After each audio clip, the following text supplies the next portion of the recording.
Chapter number 54 है हमारे पास कैस्टोड्स। ठीक है, इसका इंट्रोडक्शन पहले हम लोग देख लेते हैं। इंट्रोडक्शन में वो ये कहता है कि हमारे पास इसका दूसरा नाम कैस्टोड्स का ना प्लेटीहेल्मिन्थ्स होता है। प्लेटीहेल्मिन्थ्स भी हम इसको कह सकते हैं, और फ्लैट वर्म्स जो अपने क्लासिफिकेशन स्टार्ट में इसकी पढ़ी थी, कैस्टोड्स, ट्रेमाटोड्स, नीमाटोड्स। ठीक है, उनमें से एक क्लास अब हम पढ़ने लगे हैं फाइनली, जो कि हमारे पास क्या है, कैस्टोड्स हैं। कैस्टोड्स में प्लेटीहेल्मिन्थ्स, हेलमिन्थ्स तो वर्ड मीन के ठीक है पैरासाइट के लिए यूज हो रहा है यहाँ पर। ठीक है, लेकिन प्लेटी का मतलब होता है फ्लैट। ठीक है, ये फ्लैट वर्म्स हैं और इनको दो क्लासेस में डिवाइड किया गया है। एक कैस्टोडा क्लास है जिसको टैबवर्म कहते हैं, और एक ट्रेमाटोडा है जिसको फ्लूइक्स भी कहते हैं, CT और TF। ठीक है ना, जैसे ट्रांसपेरेंट रिसेप्टर या जो भी ट्रांसपोर्टर है ना आपका आयरन का, उसके लिए भी तो हम शॉर्ट फॉर्म में TF वर्ड यूज कर रहे होते हैं ना, तो वहां से आप इस तरह याद रख लें कि ट्रेमाटोड्स या उसको फ्लूइक्स भी कहा जाता है, और कैस्टोड्स और टेपवर्म्स। ठीक है, अच्छा अब देखिए जो टैपवर्म्स होते हैं ना, इनके दो मेन पार्ट हैं। ठीक है, फिलहाल इस चैप्टर में हम टैपवर्म से कंसर्न है। ठीक है, नेक्स्ट चैप्टर में जो है वो ट्रेमाटोड्स भी आ जाएंगे। अच्छा, टैपवर्म्स जो होते हैं ना, उसके दो मेन पार्ट्स होते हैं। एक उसका राउंड सा हेड होता है जिसको स्कॉलेक्स कहा जाता है, और फ्लैट उसकी बॉडी होती है। ठीक है, जिसके अंदर मल्टीपल सेगमेंट्स हैं। मैंने स्टार्ट में भी बताया था क्लासिफिकेशन में कि ये सेगमेंटेड होता है। ठीक है, इसको आपने याद रखना है कि इसकी फ्लैट बॉडी है, और इसकी बॉडी के भी आगे मल्टीपल सेगमेंट्स हैं, और हर एक सेगमेंट को हम प्रोग्लोटिड कहते हैं। ठीक है, अच्छा उसके बाद क्या है कि स्कॉलेक्स जो है, उसके अंदर स्कॉलेक्स क्या था, इसका हेड था। स्कॉलेक्स के अंदर स्पेशलाइज्ड मीन्स होते हैं कि वो इंटेस्टाइनल वॉल के साथ अटैच कर जाए। ठीक है, जाहिर सी बात है इसने हमारी बॉडी में कैस्टोड्स ने, प्लेटीहेल्मिन्थ्स ने या फ्लैटवर्म्स ने हमारी बॉडी के अंदर जब जाना है, तो इसने जाके फाइनली जो है वो हमारी बॉडी में कहीं तो जाकर डिजीज करानी है, फॉर एग्जाम्पल इंटेस्टाइन में करानी है, तो इनके पास स्पेशलाइज्ड मीन्स होते हैं for attaching to the intestinal wall. और उन स्पेशलाइज्ड मीन्स का नाम क्या है, सक्कर्स होते हैं, हुक्स होती हैं, या सकिंग ग्रूव्स होते हैं। इस चैप्टर में ये तीनों चीज़ें बड़ी इंपॉर्टेंस रखते हैं कि कौन से वाले जो हमारे पास ऑर्गेनिज्म है उसकी कितनी, उसके अंदर सक्कर्स हैं, कितनी हुक्स हैं, ठीक है, और कितने सकिंग ग्रूव्स हैं। ये इंपॉर्टेंट है इस चैप्टर में। उसके बाद क्या है कि ये वर्म जो है ना वो ग्रो कैसे करता है। ठीक है, क्योंकि फ्लैट बॉडी थी जो कि सेगमेंटेड थी, और हर सेगमेंट को हम प्रोग्लोटिड कह रहे हैं, और ये जब इसकी बॉडी ग्रो करती है तो वो अपने साथ एक नया प्रोग्लोटिड ऐड करती जाती है।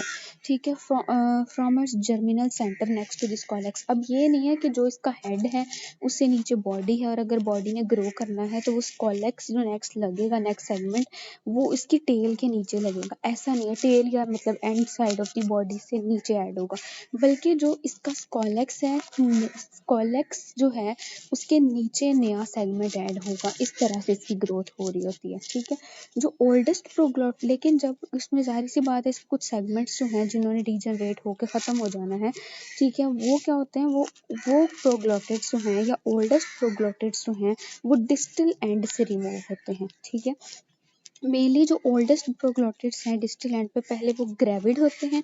ग्रेविड वर्ड जो है ना वो प्रेग्नेंट मतलब हम कह सकते हैं, जैसे गायनी में उसके लिए यूज़ किया जाता है। तो oldest proglottids at the distal end are gravid. ठीक है, ग्रेविड होते हैं और वो एग्स प्रोड्यूस करते हैं, और वो एग्स जो हैं ये पीसीस में एक्सक्रीट कर देते हैं, और फिर वही एग्स जो हैं वो डिफरेंट इंटरमीडिएट होस्ट में जाते हैं। इंटरमीडिएट होस्ट का भी मैंने आपको कल बता दिया था कि वो क्या होते हैं।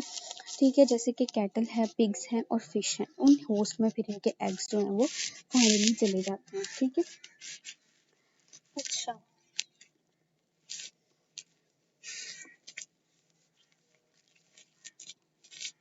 उसके बाद नेक्स्ट हमारे पास क्या होता है कि ह्यूमंस को वैसे वो कहता है कैसे ये इन्फेक्शन जो है वो ट्रांसमिट होता है।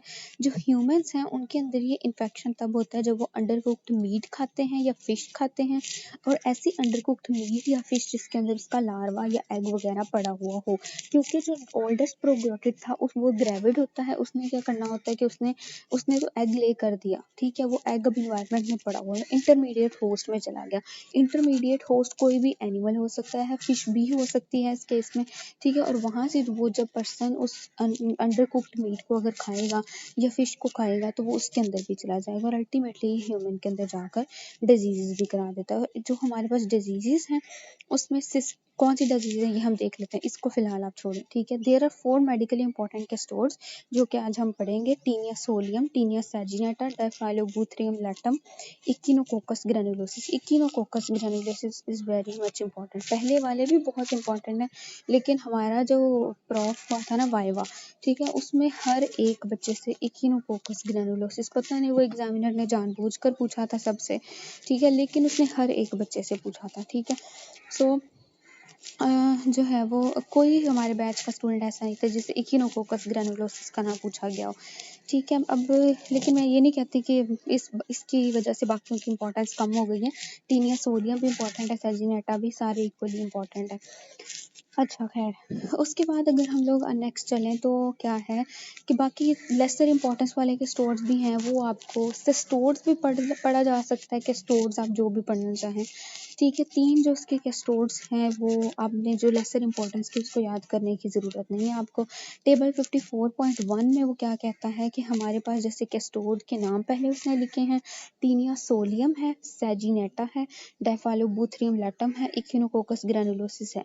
इनकी मोड ऑफ ट्रांसमिशन क्या है ये भी हम साथ साथ देख लेंगे, ठीक है। इंटरमीडिएट होस्ट इसके क्या क्या हैं वो भी देख लेंगे। Main sites affected in human body क्या है वो भी हम देख लेंगे। डायग्नोसिस क्या है, कैसे करते हैं वो भी देख लेंगे। लेकिन इन केस ये टेबल अच्छा भी है एक तरह से कि इसमें सारी बातें एक जगह पर दी हैं। अगर आप इस चैप्टर को एक दफ़ा रीड देने के बाद कुछ बातें यहाँ पर भी ऐड कर लें या फिर ना भी ऐड करें तो मेन बातें यहाँ पर सारी लिखी हुई हैं हर ऑर्गेनिज्म से रिलेटेड। जो आपको आगे से याद करना पड़ेगा वो उसका लाइफ साइकिल होगा, उसकी पैथोजेनेसिस और क्लिनिकल फाइंडिंग, ये 3 चीज़ें करनी पड़ेंगी, बाकी सारी चीज़ें इस टेबल में पूरी हो जाती हैं। आप देख सकते हैं इंटरमीडिएट होस्ट तक भी इन्होंने बड़ा अच्छा करके लिखा है, जो कि शायद क्लियर वर्ड्स में आपकी बुक में आगे ना लिखा हो। सो मैं कहूँगी कि ये टेबल आप ज़रूर करें, ठीक है ना। लेकिन इससे पहले हम लोग नेक्स्ट पढ़ लेते हैं, अभी आपको समझ नहीं आएगा। टेबल 54.2 जो है इसमें क्या है, medically important stages in life cycle of cestodes, ठीक है। वो हमारे पास क्या है कि ऑर्गेनिज्म का नाम लिखा है, इसमें इंसेक्ट वेक्टर वैसे कोई भी नहीं है, इसमें सिंपली लार्वा या एग जो है वो किसी भी जो है वो एनिमल में जाएगा जो कि उसका इंटरमीडिएट होस्ट कहलाता है, वहाँ से वो ह्यूमन इंजेस्ट कर लेगा। इसमें इंसेक्ट वेक्टर कोई नहीं है, कोई इंसेक्ट उठा के डिजीज को ट्रांसफर नहीं कर रहा, ठीक है। स्टेज दैट इन्फेक्ट ह्यूमंस वो भी हम देख लेते हैं। मेनली अंडरकुक्ड जो हमारे पास होता है ना मीट और फिश ही जो है वो इन्फेक्ट करेगी ह्यूमन को, यानी जब वो उस चीज़ को खाएगा तभी उसके अंदर जो है वो ये इस चीज़ का इन्फेक्शन स्टार्ट होगा। इन्फेक्शन तो नहीं कह सकते, यानी ये ऑर्गेनिज्म उसकी बॉडी में एंटर हो जाएगा। उसके बाद क्या है, कौन सी स्टेज जो है वो फिर आगे जाके डिजीज़ कराती है, ठीक है, वो भी देख लेते हैं। Important stage outside of human, और आउटसाइड ऑफ ह्यूमन कौन सी पड़ी होती है, ये तीनों चीज़ें आपको लाइफ साइकिल के टेबल से मिल जाती है अगर आपने उसको बहुत ज़्यादा गौर से पढ़ा हुआ है, ठीक है। अगर बस रट्टा ही लगाया तो फिर ये आपको अलग अलग बताना मुश्किल हो जाएगा आपके लिए। अच्छा देख लेते हैं, हम लोग साथ साथ पढ़ेंगे लाइफ साइकिल, तो ये साथ साथ मैं आपको बताती जाऊँगी कौन कौन सी चीज़ें। टीनिया को देखें, टीनिया हमारे पास क्या है, इसके 2 इंपॉर्टेंट पैथोजेंस हैं, टीनिया सोलियम है और एक टीनिया सैजिनेटा है। टीनिया सोलियम को पोर्क टैपवर्म भी कहा जाता है, टीनिया सैजिनेटा को बीफ टैपवर्म भी कहा जाता है, ठीक है।